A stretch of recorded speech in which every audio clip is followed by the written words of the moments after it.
여러분 믿음이 좋다는 것이 무엇인지에 대해서 생각을 많이 해 보셨을 거라고 생각합니다.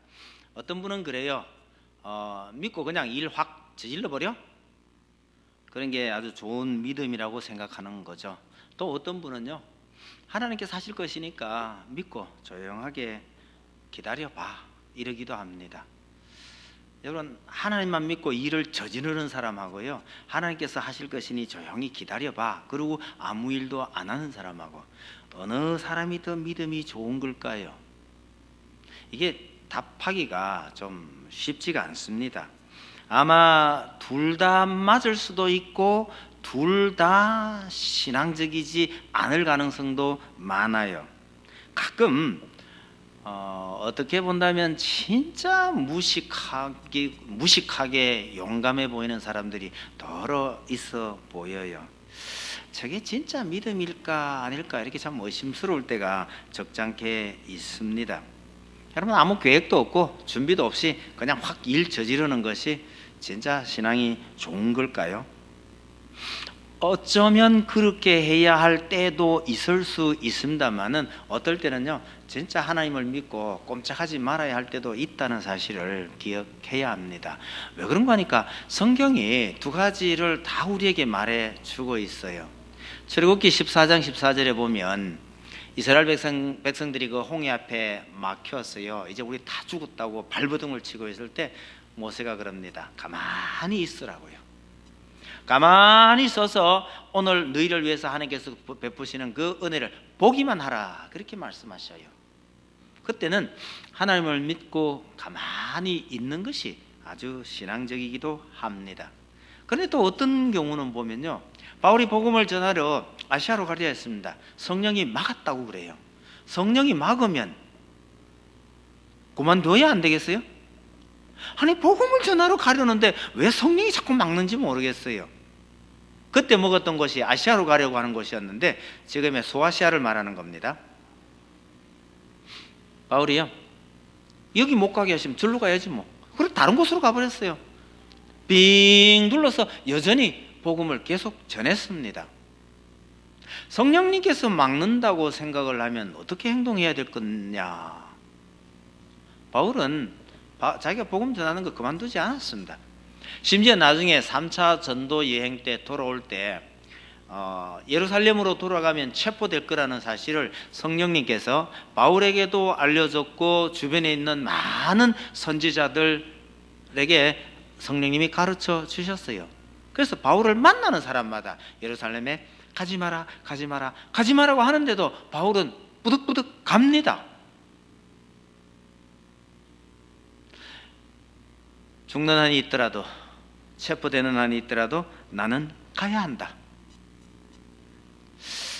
하나님을 믿고 가만히 있으라는 것하고 하나님께서 어떻게 본다면 이 길은 막는 것 같은데도 불구하고 그대로 밀고 나가는 이 사람, 도대체 어느 쪽이 믿음이 좋은 것이고 우리는 어떻게 해야 될까? 이 판단이 잘 서지 않을 때가 참 많아요. 남의 일 판단하기는 더더욱 어렵습니다만은 그것이 본인에게 해당이 됐을 때는 이것이 정말 신앙적이냐 아니냐는 중요한 판단의 근거는요, 이 일에 대해서 하나님께서 내게 무엇라고 하실까 이걸 판별하는 것이 제일 중요합니다. 그러니까 우리가 열심히 하느냐 안 하느냐 이것보다가 이 일에 대한 하나님의 마음, 하나님의 생각이 무엇이냐를 아는 것이 정말 중요하다는 뜻입니다.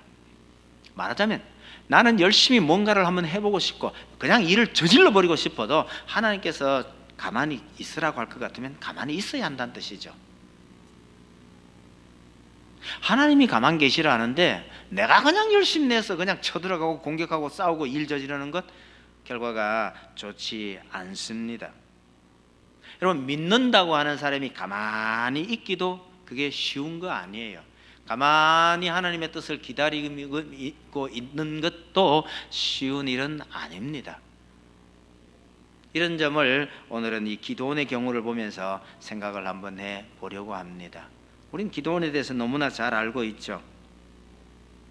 300명밖에 안 되는 용사를 거느리고 미디안족을 쳐서 이스라엘을 해방시킨 위대한 사사라고 합니다. 그런데 하나님께서 그 기드온과 300용사를 들어서 어떻게 사용하셨는지를 우리가 유심히 봐둘 필요가 있습니다. 시대적인 배경을 조금 설명을 하고 오늘 본문을 보겠습니다. 기드온이 살았던 그 시대가 사사 시대, 다른 말로 하면요, 이스라엘 주변에 있던 여러 이방 족속들에게 압제를 받고 살던 그런 시대이었죠. 기드온 시대에는 특별히 미디안족의 압제를 받고 살았습니다. 미디안족만 쳐들어온 게 아니고요, 동방민족, 그 다음에 아말렉 족속들이 다 올라와서 이스라엘을 괴롭혔던 것 같습니다.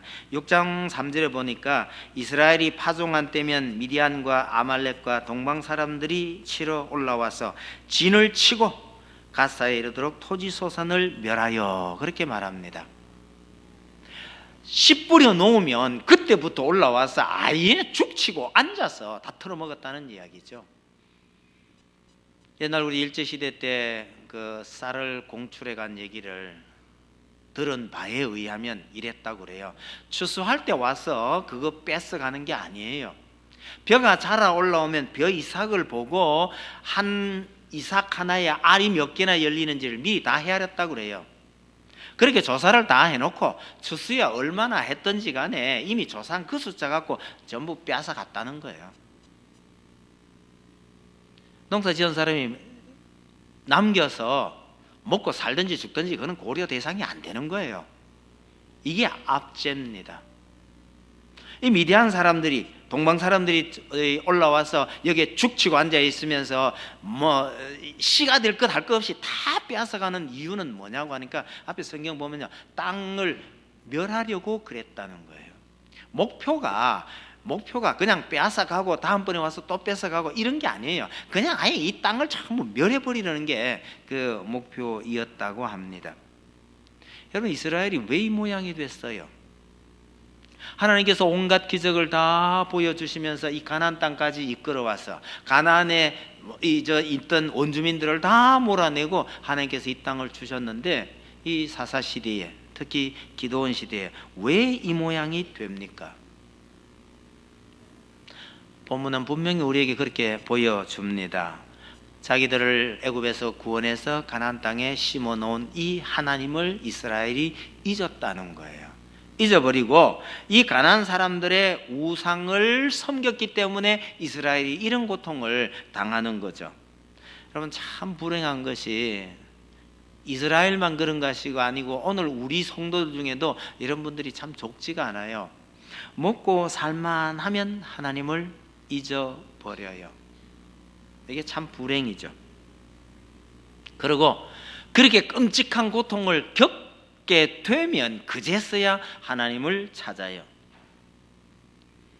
아예 하나님을 모르는 것보다는 모든 것 다 잃어버리고 이렇게 고통스러운 가운데서라도 하나님을 찾는 것은 복은 복입니다. 예수님께서 말씀하신 그 집 나간 탕자요, 재산을 가지고 집을 나갔지만 사실은 다 잃어버렸어요. 돼지가 먹는 쥐염 열매 그것도 못 얻어먹었어요. 그래서 회개하고 돌아온 거 아닙니다. 회개하고 돌아온 게 아니에요. 우리 아버지 집에는 먹을 것이 많이 있는데 라는 이 생각이 그로 하여금 다시 아버지 집으로 돌아오게 하는 거죠. 아들로서 돌아올 자격이 없어요. 그냥 내가 아버지 집에 가서 차라리 돼지를 치면 먹을 건 얻어먹을 수 있겠다, 종노릇이라도 해야 되겠다 하고 돌아온 거예요. 돌아왔는데 아버지가 그를 아들로 다시 받아들여 준 거죠. 여러분, 멀리 떠나가서 모든 것 다 잊어먹고 가진 것 하나 없고 심지어 돼지보다 못한 처지에 놓였다 하더라도 아버지 집을 기억하는 것, 이것이 그 탕자에게는 복의 근원이 되는 거죠. 다시 말씀드리지만 잘 먹고 잘 살 때 하나님 잊어버리고 그러다가 결국 모든 것 다 잃어버리고 그 고통 가운데 처해 있을지라도 다시 하나님께로 돌아오는 것, 이게 복이라는 사실을 잊지 마시길 바랍니다. 냉정하게 따지면 베드로나 가룟 유다나 별반 차이 없어 보여요. 예수를 팔아먹은 가룟 유다도 정말 나쁘지만 그렇게 된다고 미리 경고를 했음에도 불구하고 끝내 예수를 모른다고 부인해버린 그 베드로도요 가룟 유다 못지 않습니다. 그런데 근본적으로 다른 점이 뭐예요? 한 사람은 돌아왔고 한 사람은 돌아오지 않았다는 것이 큰 차이입니다. 이스라엘도 하나님을 잊어버리고 이렇게 징계를 당하다가 너무너무 고통스러우면 하나님을 찾아요. 뭐 제대로 회개하고 하나님을 찾는 것이 아니고 우리가 왜 이 모양이 됐느냐 이 생각만 갖고 있어도 하나님께서 사사를 세워서 그들을 구원해 주셨죠. 이스라엘이 이런 시절일 때 하나님께서 기드온을 찾아오십니다.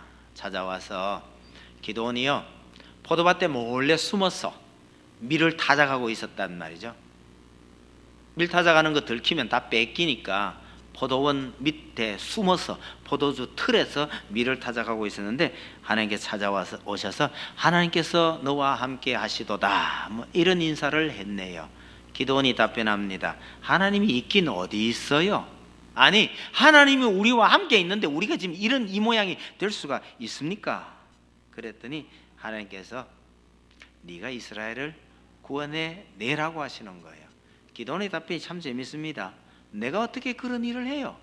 내가 저 미디안 족속이 무서워서 지금 포도밭에 숨어서 밀타작하고 있는 이런 내가 어떻게 우리 민족을 구원해 낸단 말입니까? 하나님께서요 내가 너로 하여금 반드시 승리를 얻도록 해 주겠다. 나를 믿고 민족을 구해 내라. 그랬더니 기드온이요 진짜 당신이 하나님 맞긴 맞나요? 그렇게 물어요. 참 하나님도 이렇게까지 찾아와서 사정하신다는 게 얼마나 감사한지 몰라요. 기드온에게 제물을 준비하라고 하고 제물을 하나님께서 지팡이를 뗐더니요 거기서 불이 나서 제물을 다 태워버렸어요. 그걸 보고서 기드온이 놀라서 진짜 하나님 맞네. 그럼 나는 죽었네. 그래서 아이고 나 죽었다 이러니까 하나님께서 죽지 마라. 너 죽지 않는다. 너 하나님 봤다고 해서 죽을 것 같으면 내가 이렇게 나타났겠냐? 그러면서 내 말대로 네가 앞장서서 백성들을 인도해 내라 그러는 거예요. 그래서 그날 밤에 기드온이요 자기 집안에 있던 바알과 그 우상을 전부 때려 부셔요. 여러분 하나님께서 찾아오신 이 기드온의 집안에도 우상이 그냥 있었다는 사실을 보면 이스라엘이 얼마나 우상 숭배에 빠졌고 왜 이렇게 고난을 당하고 있는지 짐작이 갑니다. 기드온이요 마을 사람들이 무서워서 낮에 그걸 못하고 밤중에 다 때려 부셔버린 거예요. 일어나서 보니까 마을 사람들이 지금 자기들이 섬기던 신이 다 박살이 났단 말이에요. 그래 이건 누구냐고 조사를 해보니까 기드온이 그랬다. 당장 기드온을 잡아서 죽여라 이랬더니 기드온의 아버지가 그랬어요. 바알이 진짜 신이라면 바알이 알아서 이 죄인을 처치할 것 아니겠냐. 그래서 바알이 싸울 테니까 그냥 놔두고 한번 기다려보자. 그래서 바알이 싸울 것이다. 바울이 다투을 것이다. 그래서 기드온의 이름을 여룻바알이라고 하나 더 붙여놓은 거예요. 그냥 우리 성경에는 바알이 다툴 것이다 이렇게 번역을 했습니다만 우리 식으로 좀 표현을 바꾼다면요 바알에게 맞아 죽을 놈이다 이런 뜻이에요. 그게 기드온의 이름입니다. 기드온의 다른 이름. 그랬던 기드온이 나팔을 불어서 군대를 소집했습니다. 그래서 모인 군인들 숫자가 그 당시에는 지금처럼 이런 군인들이 존재하는 게 아니고요. 싸우러 가자 이러면 흩어져 일하던 사람들이 그냥 막 그대로 뛰어오는 거예요. 자기 먹을 양식 다 가지고 뛰어와서 그렇게 전쟁하러 가곤 했거든요. 그래서 모인 숫자가 32,000명이에요. 여러분 이게 많은 숫자인가요? 32,000명요. 뭐하고 비교를 해야 되느냐면 출애굽할 때 60만이었거든요. 이들이 40년 광야를 지내고 가나안 땅 들어와서 가나안 전쟁할 때 숫자가 60만이었어요. 그 60만이었는데 지금 세월이 얼마나 흘러갔는지 정확하게는 모르겠습니다만 조금 세월이 지났다 해도요, 그때 60만 대군이 모여서 가나안족들과 싸웠는데 지금 기드온이 집합을 시켰더니 겨우 3만 2천 명 모였어요. 쪼그라들어도 보통 쪼그라든 게 아닙니다. 겨우 3만 2천이에요. 이거 갖고 아무것도 못해요. 근데 기드온이 자신이 없었던지 하나님 싸우러 가기 전에 정말 하나님께서 나로 하여금 이 전쟁에서 이기게 해주시겠다는 증거를 하나 보여주세요. 이건 우리가 잘 아시죠? 내가 마당에 양털을 하나 놔둘 테니까 이 양털 뭉치에 이슬이 잔뜩 내리게 하고 나머지 땅은 바짝 마르게 한번 해주세요. 그래서 그날 해보니까 그렇게 됐어요. 하나님 한 번만 더 해주세요. 혹시 어제는 실수로 그렇게 됐다 치면 오늘은 반대로 양털은 바짝 말랐는데 지면에 이슬이 잔뜩 맺히도록 그렇게 한번 해주세요. 하나님께서 들어주셨어요. 두 가지 이적을 보고 난 후에 이제 출전을 합니다. 여러분, 하나님께서 기드온의 기도를 어떻게 이렇게 잘 들어주셨을까? 부럽다 그러지 마세요.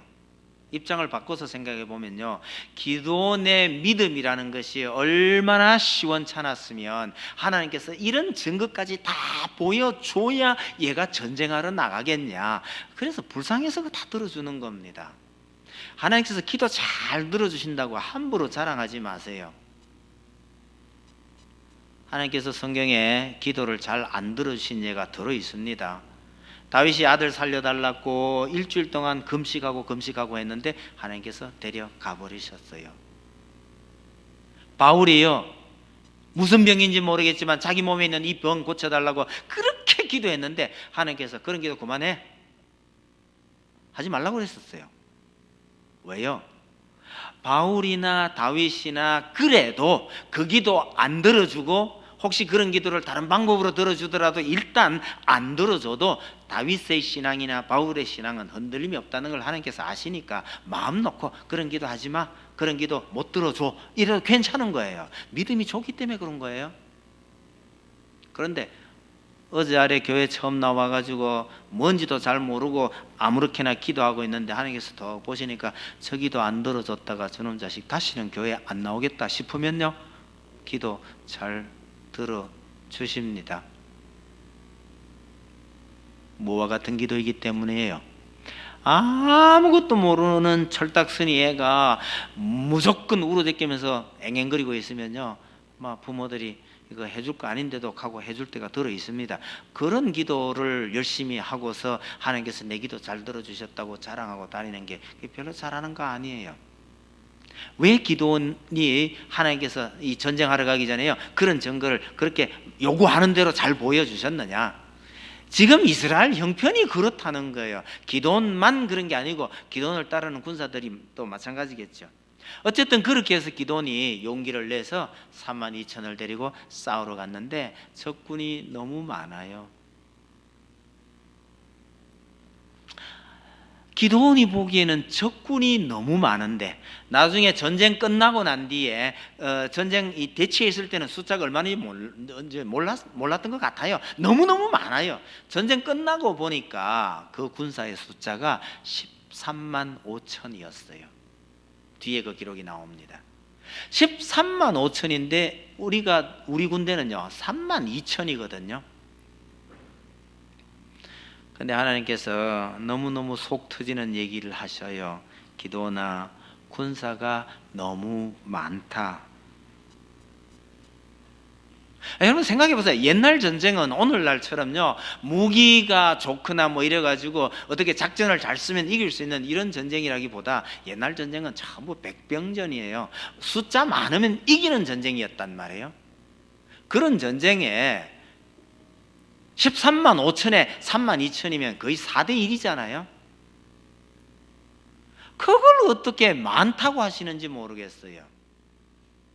여러분 하나님께서 왜 많다고 하시는지 7장 2절을 한번 보셔요. 우리가 읽은 본문 중에서 진짜 잊지 말고 우리가 기억해야 될 것은 7장 2절 중에서 뒷부분입니다. 여호와께서 기드온에게 이르시되 너를 따르는 백성이 너무 많은즉 내가 그들의 손에 미디안 사람을 넘겨주지 아니하리니 이는, 그 다음 이유가 나오죠. 우리가 진짜 기억해야 될 건 이겁니다. 이스라엘이 나를 거슬러 스스로 자랑하기를 내 손이 나를 구원하였다 할까 함이니라. 만약에 이 32,000이 나가서 전쟁에서 이기고 나면 이 사람들이 뭐라고 생각하느냐 하면 우리가 잘났어 이 전쟁에 이겼다고 말할까 싶어서 하나님께서 보시기에 이게 너무 많다 이러신 거예요. 여러분, 적군에 비하면 32,000이 절대로 많은 것 아닌데 하나님은 그런 숫자에 별 관심 없어요. 다만 얘네들이 전쟁에 이기고 난 뒤에 자기들이 이긴 거 아니에요. 하나님께서 이기게 해주실 건 분명한데 이기고 난 뒤에 우리 때문에 우리 힘으로 이겼다 이 소리를 할 것 같아서 이 숫자가 너무 많다. 그래서 무서워 떠는 사람은 집으로 돌려보내라. 그래서 돌아가라 했더니요 22,000명이 돌아갔네요. 10,000명만 남았습니다. 그러면 13.5대 1입니다. 그건요 맨몸으로 나 혼자 나가서 13명하고 상대해서 싸워야 되는 거예요. 이게 말이 안 되잖아요. 근데 하나님은요 10,000명도 너무 많다 하시는 거예요. 그래서 2차로 다시 선발합니다. 물가에 내려가서 물을 어떻게 먹는지 보고 물 먹는 자세에 따라서 두 패로 나누라 이렇게 됩니다. 그래서 엎드려서 개처럼 엎드려 가지고 그 물에다가 입을 대고 핥아 먹은 사람 따로, 그 다음에 꿇어 가지고 물 떠서 마신 사람 따로 그렇게 구별하라. 그래서 손으로 물을 떠서 마신 사람이 300명이었대요. 자, 여러분, 그러니까 물을 어떻게 먹는 것이 성경적인가요? 여러분, 우리가 이제 그런 일은 없지만 겨울 가서 물 먹을 때 성경은 물을 어떻게 먹으라고 하나요? 대답하지 마세요. 평소에 대답 안 하면서 꼭 이럴 때 대답해가지고 함정에 걸리지 마세요. 성경은 우리에게 물을 어떻게 먹으라고 가르치는 책이 아니에요. 가지금 물이야 손으로 떠먹든지 입 대고 떠먹든지 그게 뭔 상관이 있어요. 그거 중요한 거 아니에요. 하나님의 지금 목표가 뭐예요? 물 어떻게 떠먹는지를 지금 가르치려는 겁니까? 그거 아니에요. 목표가 뭐예요? 숫자 줄이는데 목표가 있는 거예요. 어쨌든 그렇게 갈라보니까 두 손으로 물 떠먹은 사람은 300명이 되래요. 하나님께서 이 300명 데리고 가라. 나머지 9,700명 집으로 돌려보내라. 그렇게 된 거예요. 여러분, 하나님의 군대에 선발이 되려면 어떻게 해야 되나요? 두 가지요. 첫째, 용기가 있어야 한다. 둘째, 물 먹을 때 입 대고 먹지 말고 손으로 떠서 먹어야 한다. 그렇게 은혜 받으시면 안 됩니다. 이 본문이 하나님의 군대에 선발이 되려면 용기가 있어야 한다. 첫째. 둘째, 군인이 돼서 어떻게 그냥 궁대에 끄떡 쳐들고 그저 물가에 입 대고 물 퍼마시고 있냐. 그러다 적이 나타나면 군인이 아주 언제든지 싸울 수 있는 준비를 하기 위해서 물가에 딱 해서 물을 딱 떠가 주위를 살펴가면서 그렇게 하는 것이, 그런 자세가 필요한 거 아니냐. 지금 하나님께서 그런 말씀하고 계시는 거 아니에요. 물론 하나님의 군대라도 싸우러 나가는데 용기 있는 사람이어야 합니다. 그 다음에요, 전쟁을 치러갈 때 사방을 경계하면서 주도 면밀하게 살피는 사람이어야 합니다 라는 건 맞아요. 그러나 여기서 하나님의 주 목적은 그게 아니더라는 사실입니다. 300명 남겨놓고 하나님께서 그러셔요. 여기 그 표현은 없습니다만 하나님께서 딱 됐다, 딱 알맞다, 그렇게 말씀하시는 것 같아요. 이 300명 데리고 싸우러 가라는 거죠. 자, 하나님께서 만약에 이 300명을 가리켜서 딱 알맞다. 뭐가 알맞단 말이에요? 이건 중요한 질문입니다. 뭐가 알맞은 거예요? 32,000 너무 많다. 10,000명도 너무 많다. 300명 딱 되었다. 뭐 하기예요?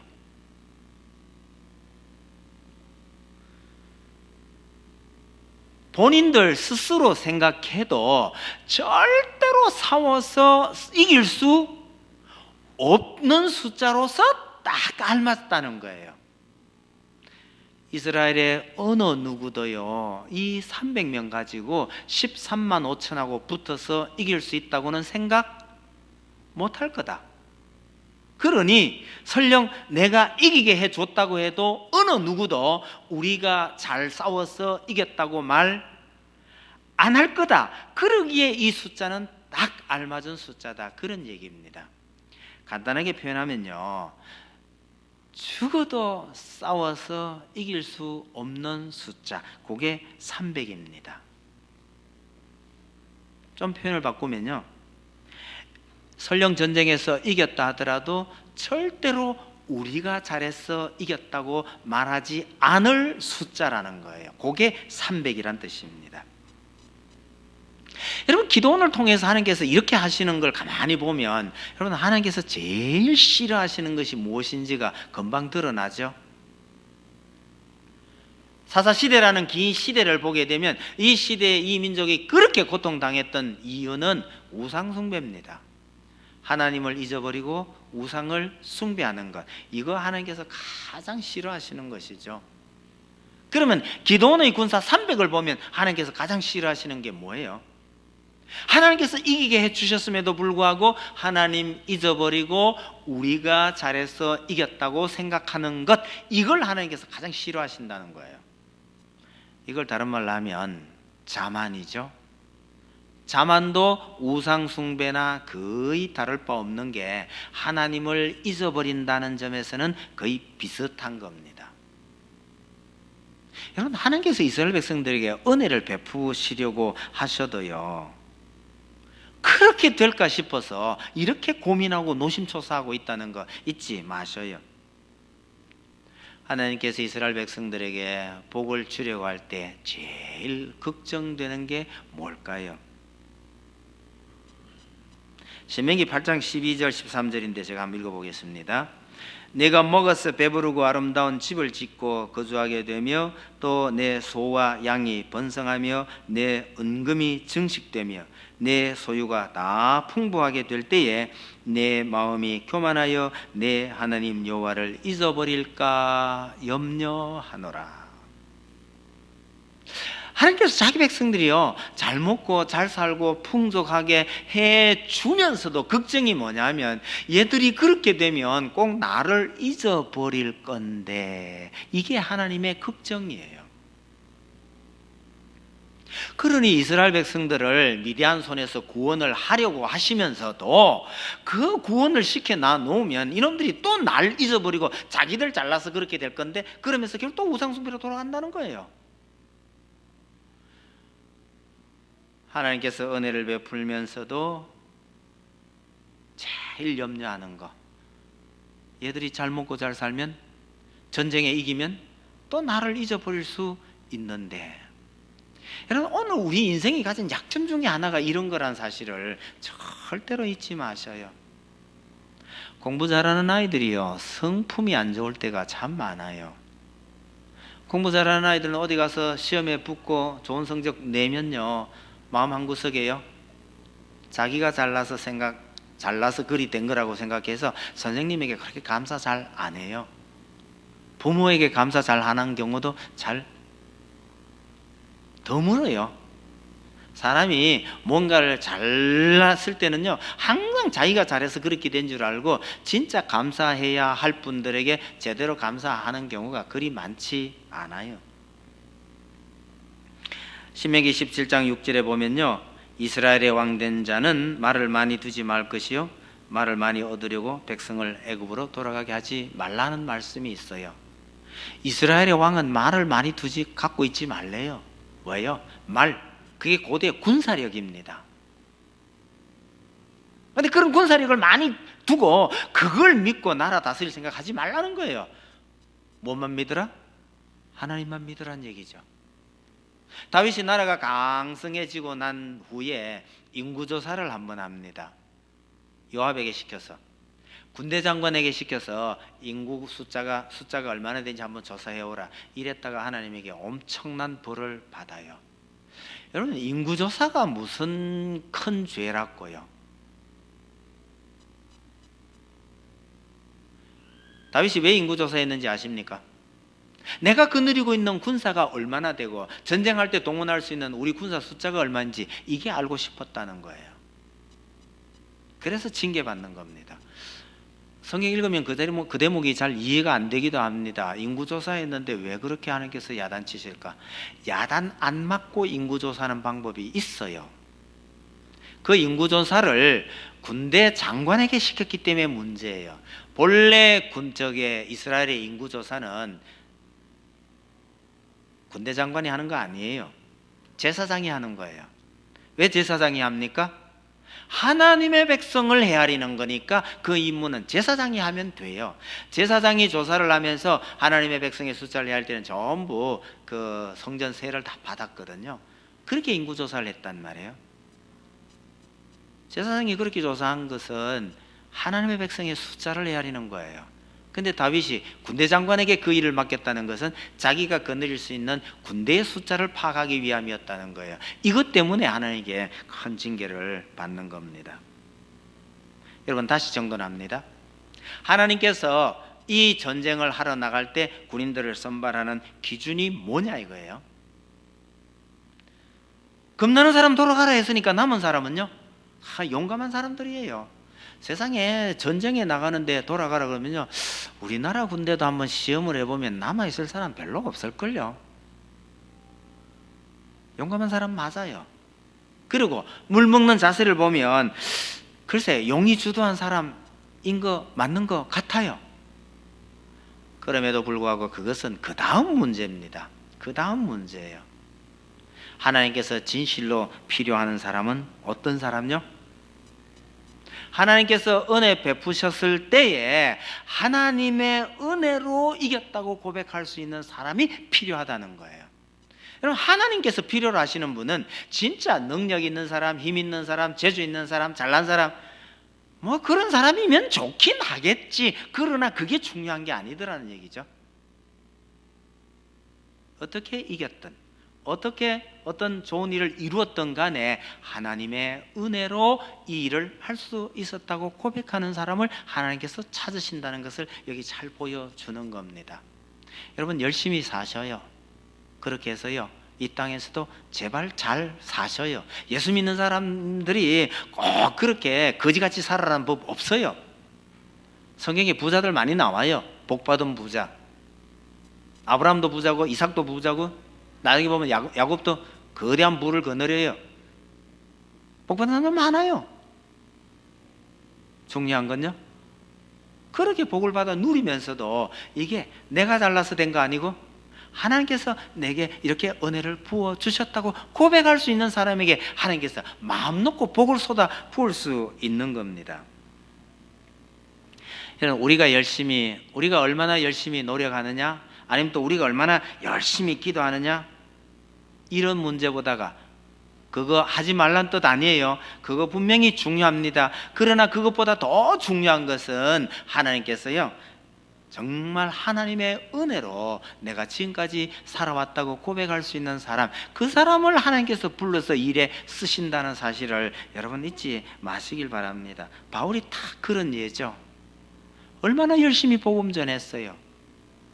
바울만큼 열심히 복음 전할 수 있는 사람이 없어요. 그만큼 효과적으로 널리 복음 전한 사람 자체가 없어요. 근데 그 바울이 뭐라고 그럽니까? 나의 나 된 것은 하나님의 은혜로 된 것이라고 고백하잖아요. 내가 잘나서 고백한 게 아니고 이런 나를 불러서 이 일에 쓰신 건 하나님의 은혜라고 고백하는 이런 사람을 들어서 하나님께서 큰 일에 쓰신다는 거예요. 믿음이 좋다는 것은 얼마나 일을 열심히 해가지고 큰 일을 이루어 놓느냐, 얼마나 열심히 뛰느냐, 이런 게 아니고요.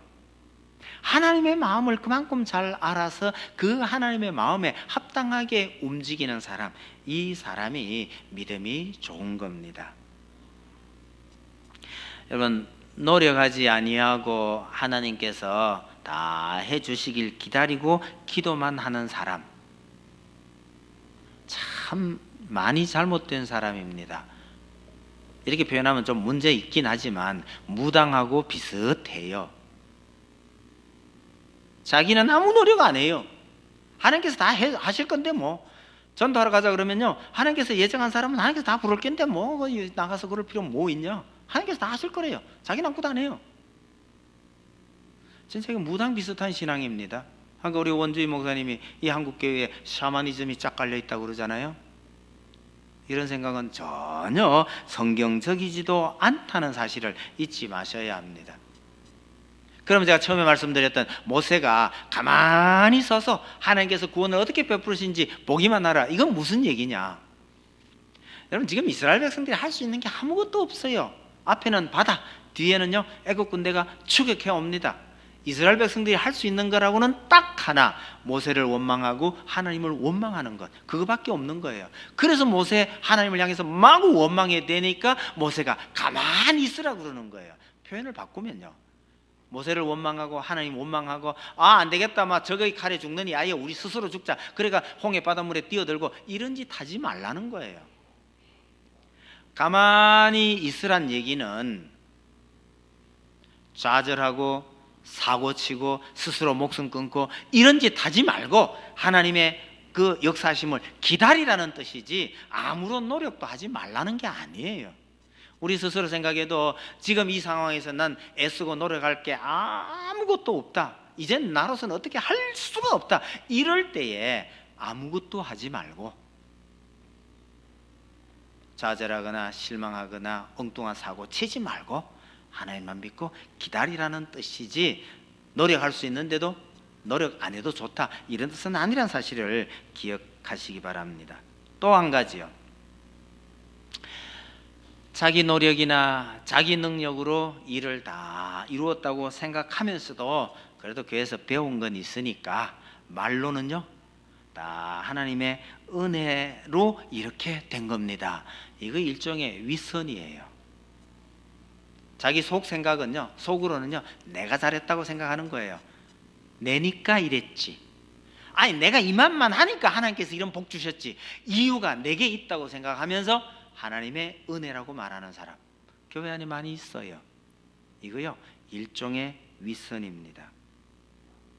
결국 우리 성도들의 가장 바람직한 자세는 최선을 다하고도요, 이런 최선을 다하거나 노력하지 않는 사람은 그리스도인이라고 말할 수 없어요.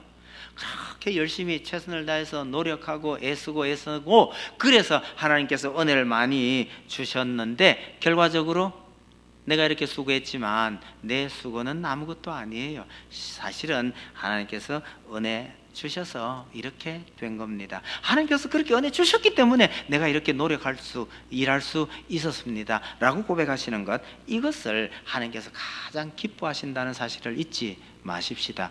이런 성도들에게 하나님께서요 안심하고 복을 주시는 거예요. 말씀 맺겠습니다. 하나님께서 여러분에게 마음껏 복을 주어도 될 만한 그런 성도들이 다 되시기를 바랍니다. 그래서 이 땅에서도요 하나님께 주시는 복 마음껏 누리며 사시게 되기를 바랍니다. 기도하십시다.